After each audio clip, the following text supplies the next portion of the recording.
Hotel GS suits ಕನ್ನಡಿಗರಿಗೆ ಅಪಮಾನ ಮಾಡಿದೆ. ಕನ್ನಡಿಗರನ್ನ ರೊಚ್ಚಿಗೇಳಿಸುವಂತಹ ಸುದ್ದಿ ಇದು.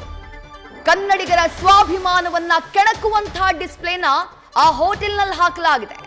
ಕನ್ನಡಿಗರ ಬಗ್ಗೆ ಡಿಸ್ಪ್ಲೇ ಬೋರ್ಡ್ನಲ್ಲಿ ಅವಾಚ್ಯ, ಕೆಟ್ಟ, ಕೊಳಕು, ಅಸಹ್ಯ ಪದವನ್ನ ಬಳಕೆ ಮಾಡಲಾಗಿದೆ. ಕೋರಮಂಗಲದ ನೆಕ್ಸಸ್ ಮಾಲ್ ಬಳಿ ಇರುವಂತಹ ಹೋಟೆಲ್ ಇದು. ಹೋಟೆಲ್ ಜಿಎಸ್ ಸೂಟ್ಸ್ ಕರ್ನಾಟಕದಲ್ಲಿದ್ದುಕೊಂಡು ಕನ್ನಡಿಗರ ಬಗ್ಗೆ ಅವಹೇಳನವನ್ನ ಮಾಡಿದ್ದಾರೆ.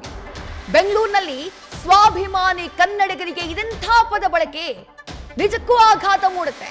ಹೋಟೆಲ್ನ ಡಿಸ್ಪ್ಲೇ ಬೋರ್ಡ್ನಲ್ಲಿ ಅವಾಚ್ಯ ಪದವನ್ನ ಬಳಕೆ ಮಾಡಲಾಗಿದೆ. ಅತ್ಯಂತ ಕೆಟ್ಟ, ಕೊಳಕು ಪದವನ್ನ ಬಳಕೆ ಮಾಡಲಾಗಿದೆ. ಆ ಪದ ಏನು ಅಂತ ನೋಡ್ತಾ ಇದ್ರಿ, ಹೇಳೋದಕ್ಕೆ ಸಾಧ್ಯ ಇಲ್ಲ. ಅಂಥದ್ದೊಂದು ಕೆಟ್ಟ, ಕೊಳಕು, ಅಸಹ್ಯ, ಕೊಳಚೆ ಪದವನ್ನ ಬಳಸಿದ್ದಾರೆ. ಜಿಎಸ್ ಸೂಟ್ಸ್ ಅನ್ನುವಂತಹ ಹೋಟೆಲ್, ಕೋರಮಂಗಲದಲ್ಲಿರುವಂತಹ ಹೋಟೆಲ್.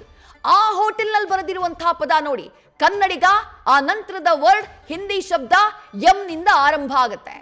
ಇರೋದು ಕರ್ನಾಟಕದಲ್ಲಿ, ಅವ್ರಿಗೆ ಗ್ರಾಹಕರು ಬರೋದು ಕರ್ನಾಟಕದವರು, ವ್ಯವಹಾರ ಮಾಡ್ತಾ ಇರೋದು ಕರ್ನಾಟಕದಲ್ಲಿ, ಲಾಭ ಆಗ್ತಾ ಇರೋದು ಕನ್ನಡದ ನೆಲದಿಂದ.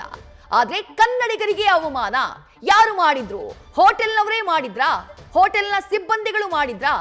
ಯಾರೇ ಮಾಡಿದ್ರು ಹೋಟೆಲ್ನವರೇ ಹೊಣೆಗಾರರು. ಕೋರಮಂಗಲದಲ್ಲಿರುವಂತಹ ಜಿಎಸ್ ಸೂಟ್ಸ್ ಅನ್ನುವಂತಹ ಹೋಟೆಲ್, ಆ ಹೋಟೆಲ್ನ ವಿಜುವಲ್ಸ್ ನ ಒಂದ್ ಕಡೆ ಗಮನಿಸ್ತಾ ಇದ್ದೀರಿ.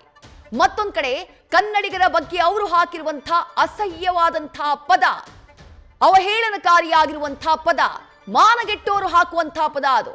ಆ ಪದವನ್ನ ಹಾಕಿದ್ದಾರೆ. ನ್ಯೂಸ್ ಫಸ್ಟ್, ನಿರ್ಭೀತಿಯಿಂದ ನಿಮ್ಮ ಪರವಾಗಿ.